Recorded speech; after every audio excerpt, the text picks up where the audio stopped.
देखो, आज पश्चिम बंगाल में आखिरी वोट पड़ चुका है, ईवीएम सील हो गई और आपने टीवी मीडिया के तमाम एग्जिट पोल देख लिए होंगे। स्टूडियो में बैठे उन एंकरों का चीखना चिल्लाना भी सुन लिया होगा।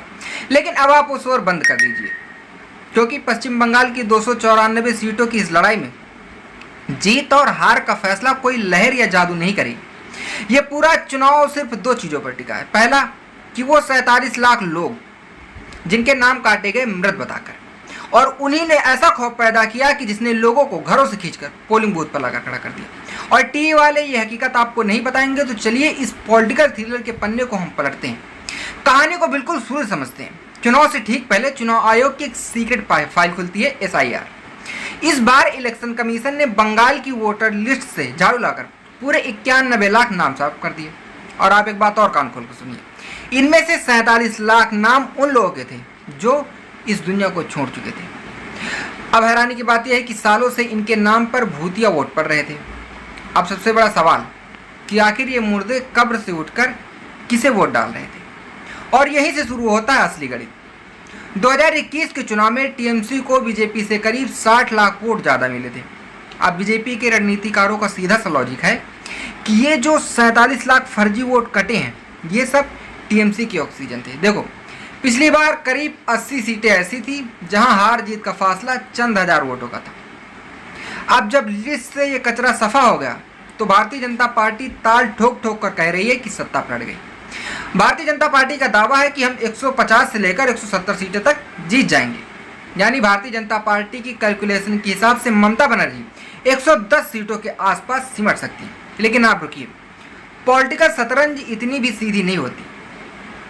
जब कुछ लोगों ने मालदा, मुर्शिदाबाद और संदेश खली की खाक छानी, तो जमीन पर एक अलग ही बेचैनी दिखी। गांव देहात में एक ऐसी अफवाह ने घर कर लिया जो किसी भी एग्जिट पोल से ज्यादा खतरनाक है। देखो, लोगों के दिमाग में ये बात बैठ गई है कि वोटर लिस्ट से नाम काटने का मतलब है नागरिकता का जाना।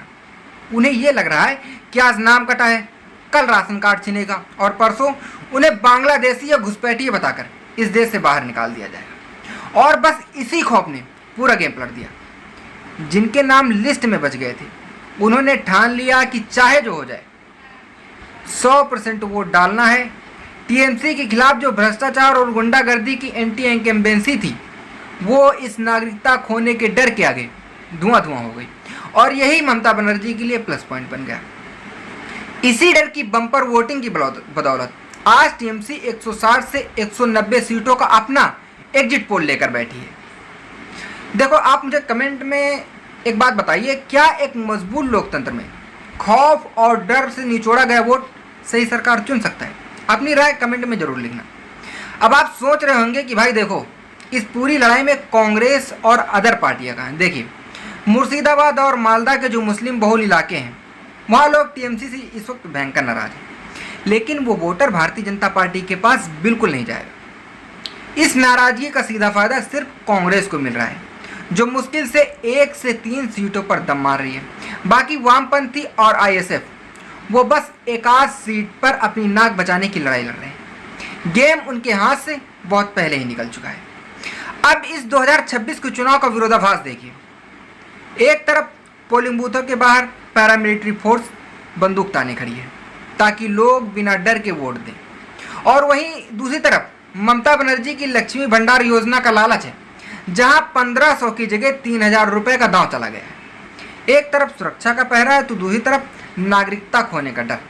और इतिहास गवाह है कि बंगाल में जब जब 80 से 90% के पार बम्पर वोटिंग हुई है, तब तब सत्ता जरूर पलटी है। देखो, 1970 में कांग्रेस गई, 2011 में 34 साल पुराना लेफ्ट भी सपा हो गया, और इस बार 2026 में 93% वोटिंग का अनुमान है। तो क्या इस बार ममता दीदी की कुर्सी जाएगी? टीवी के एग्जिट पोल चाहे जो कहें, हकीकत यही है कि बंगाल का यह चुनाव विकास के मुद्दों पर नहीं, बल्कि नसों में दौड़ते डर और वोटर लिस्ट के उस 47 लाख के गणित पर लड़ा गया है। अब वो 47 लाख जो नाम कटे हुए हैं, भारतीय जनता पार्टी को नवन्ना पहुंचाएंगे या फिर नागरिकता का खौफ TMC को बचा लेगा? देखो, वोट पड़ चुके हैं, किस्मत EVM में कैद हो गई है। नतीजे आने तक अपना दिमाग खुला रखिए, क्योंकि असली खेल अभी पर्दे के पीछे है। अगर आपको बंगाल की इस ज़मीनी हकीकत ने हैरान किया है, तो वीडियो को लाइक जरूर करें।